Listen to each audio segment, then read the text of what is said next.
Mas. Iya.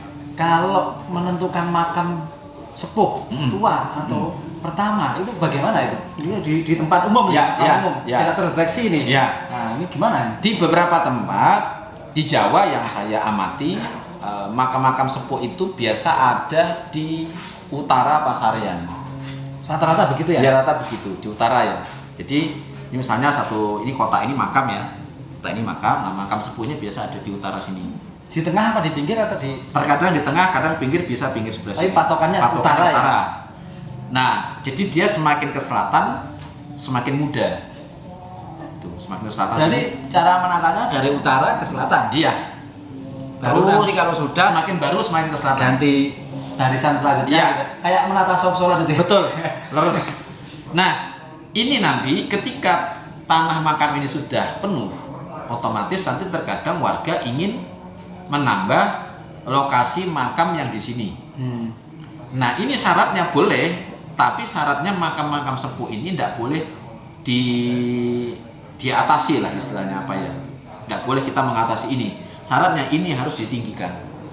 Gitu. Nah, di Jawa saya perhatikan begitu polanya. Begitu makam ini mau dibuka menjadi pemakaman baru, makam sesepuh ini ditinggikan sehingga dia menjadi tengah. Akhirnya dia di center tengah. Center gitu tengah. Ya. Tapi muncul sebagai sepuh di situ. Kalau istilah kebudayaan lama disebut mandala. Oh, iya. Iya. Jadi dia gini turun, semakin turun gitu. Gitu. Nah, itu ada paugerannya di Jawa dan memang naskahnya tidak ketemu, tapi ketika saya turun ke lapangan ketemu pola begitu. Polanya begitu. Polanya begitu, akhirnya kami simpulkan dari seluruh pola-pola. Sampai saya mulai menyimpulkan pola-pola makam itu pasti ada masjid ketika dulu orangnya hidup. Itu ada simbol-simbolnya gitu.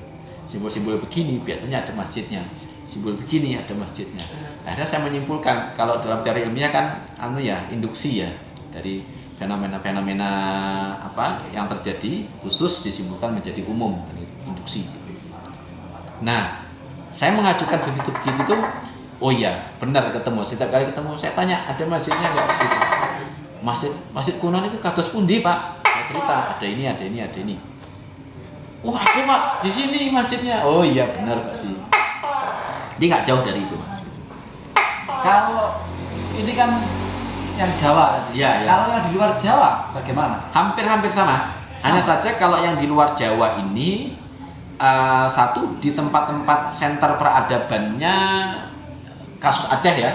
Kasus Aceh itu sudah banyak kadang yang berubah lari atau kena tsunami itu. Tapi di beberapa tempat yang tidak kena tsunami masih ada. Yang Aceh itu masih terjaga dan bahkan bagi saya teman-teman pengkaji makam ini jika ingin serius belajar tentang makam itu paling tidak ya ke Aceh gitu. Ke Aceh ya. Nah, ke Aceh. Paling tidak sudah pernah ngulik-ngulik makam di sana atau ziarah makam di sana gitu ya. Melihat bagaimana peradaban Aceh itu ditata sedemikian rupa. Dan itu bagi kita melebihi. Hanya saja karena di Aceh tidak punya tradisi ziarah seperti di Jawa, sehingga makam-makam tua, makam-makam para raja yang ada di sana itu tidak terlalu ramai, gitu. kurang semarak, kurang terawat. Meskipun kaligrafi dan hiasan-hiasannya dahsyat sekali. Di Facebook itu saya berhubungan dengan teman-teman dari Mapesa itu, masyarakat peduli sejarah Aceh itu, yang sering posting itu, yang saya sering like dan saya sering kadang-kadang komentar itu, misalnya postingannya Bang Arya Purbaya itu ada, kemudian Ustadz Mizwar Mahdi itu. Jadi mereka itu serius sekali membaca epitaf nisan yang kaligrafinya meliuk-liuk yang sekilas nggak bisa kita baca, itu mereka membaca hampir semua dan ketuan namanya. Sampai nanti istilah pasai itu ada di nisan. Istilah pasai itu muncul dari nisan. Nah, di nisan ada. Saya nggak tahu itu istilah samudra pasai itu kan dari manuskrip tahun 1800-an. Tapi di nisan itu kalau tidak salah sudah muncul istilah basai itu sekitar tahun-tahun 1400 atau 1500. Artinya kan lebih kuat daripada manuskrip.